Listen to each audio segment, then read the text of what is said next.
저와 친구는 둘 다 민속학과에 지원할 만큼 특이한 민간신앙에 관심이 많은 편이어서 대학생이 되면 전국에 유명한 점집 탐방을 해보기로 약속을 했습니다. 다른 친구들은 이상한 취미라며 오싹하다고 했지만 친구와 저는 재미있는 게임이라도 하는 것처럼 그날이 오기를 손꼽아 기다렸습니다.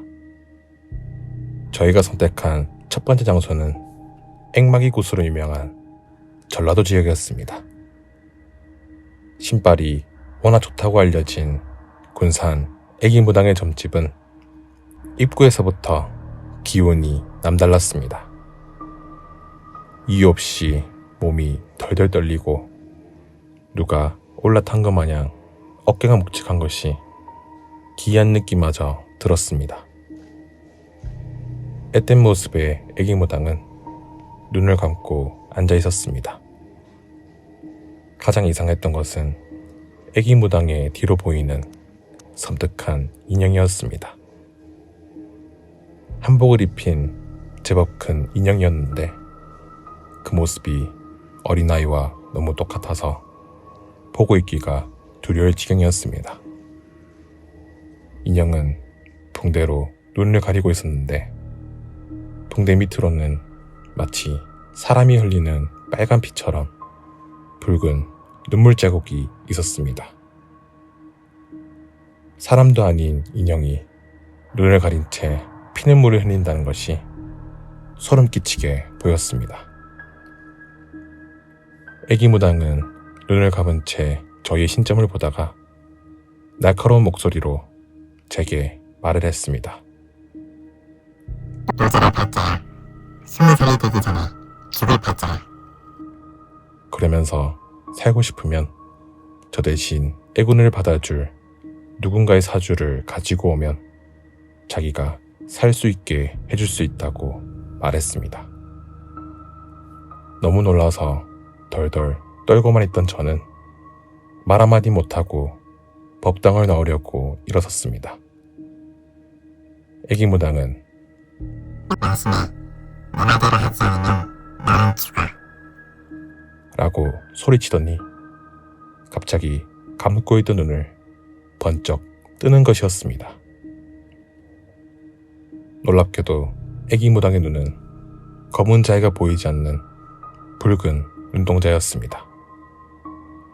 간혹 신발 좋은 무당에게만 나타난다는 말로만 들었던 새빨간 눈동자는 너무나도 섬뜩했습니다. 친구와 헤어지고 집에 돌아온 저는 심란한 마음에 아무것도 할 수가 없었습니다. 애기무당의 말처럼 이러다가 정말 갑자기 죽는 건 아닌지 하루에도 몇 번씩 심장이 내려앉는 것 같은 지독한 공포를 느끼게 되었습니다.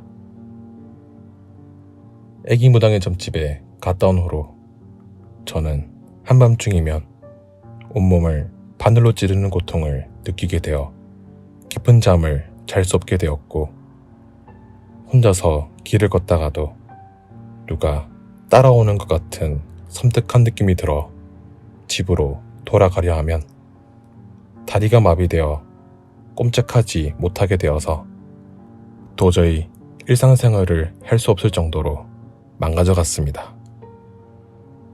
저는 며칠을 고민하다가 다시 애기무당의 점집으로 가게 되었습니다. 도대체 어떻게 해야 이 힘든 상황을 벗어날 수 있는지 말을 하려고 하는 순간 애기무당 뒤로 보이는 인형의 괴이한 모습이 눈에 들어왔습니다. 어찌된 영문인지 인형의 눈에 감겨져 있던 붕대는 피눈물이 맺힌 것 마냥 시뻘겋게 변해 있었고 인형의 다리와 온몸에는 수없이 많은 바늘이 꽂혀 있었습니다. 여전히 눈을 감고 있던 애기무당은 이상한 주문을 웅얼거리고 있었습니다. 저는 애기무당에게 인형의 온몸에 꽂혀있는 바늘에 대해서 묻고 싶었지만 매캐한 향냄새 때문인지 눈앞은 자꾸만 흐려지고 어느 사이엔가 애기 무당의 모습은 서서히 보이지 않게 되었습니다.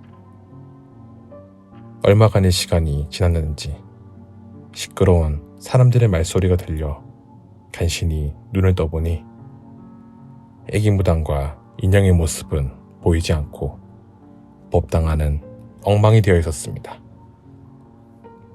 저는 영문을 몰라 가만히 지켜보고 있었는데 모여있던 사람들의 말을 들어보니 애기 무당은 악랄하고 도끼가 강한 주술인 저주 인형을 이용해서 사람들을 괴롭혔다고 했습니다. 더욱 끔찍했던 건 그 저주 인형이 어쩌면 어린아이를 이용한 잔인한 양밥일 수도 있다는 사람들의 말이었습니다. 신발이 대단하다고 소문난 애기 무당은 사실 어린아이를 이용해서 지독한 저주술을 행했던 오싹하고 공포스런 저주의 무당이었을지도 모른다고 생각하니 기가 막힐 따름이었습니다. 새빨간 눈동자의 애기 무당은 정말 저주 인형을 이용해 사람을 해치는 사악한 주술사였을까요?